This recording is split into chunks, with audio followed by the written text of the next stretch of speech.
She then asked me, "Were you born in this country?" And I was immediately offended. And I said, "Yeah, I was born in this country."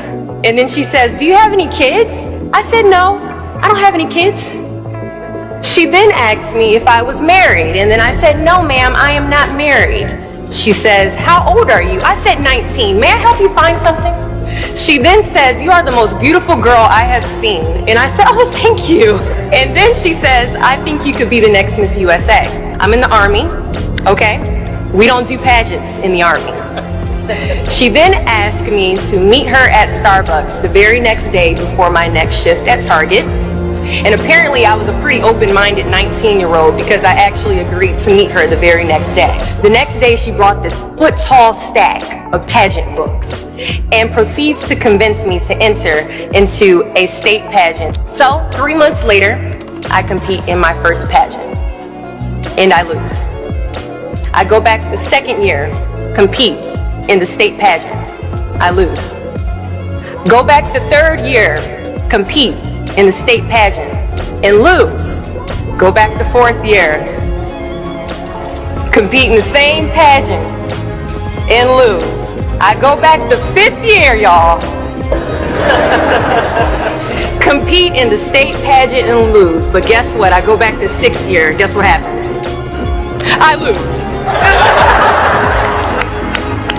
I called her on the phone and said, "You told me I could be the next Miss USA." And she says, "Deshauna, keep working, don't quit, keep going back." And in June of 2015, she passes away from leukemia. 6 months later, in December 2015, I win Miss District of Columbia, USA. And 6 months after that, in June of 2016, I become the first soldier to win Miss USA. At times, our purpose drops in our laps as if the heavens threw it by accident. I ask only one thing of you all today after you leave this building. Do not fear failure, but please be terrified of regret. Giving up is the birth of regret. After you walk out this door, you will receive 100 doors shut, slam in your face. You will have 100 moments that will be filled with someone telling you no. Or telling you, "Thank you for your application, but we regret to inform you that we've chosen a different candidate for this job." You will sit in 100 different interviews and you will not get the job. The reality of life is that we will all hear more no's than we hear yeses.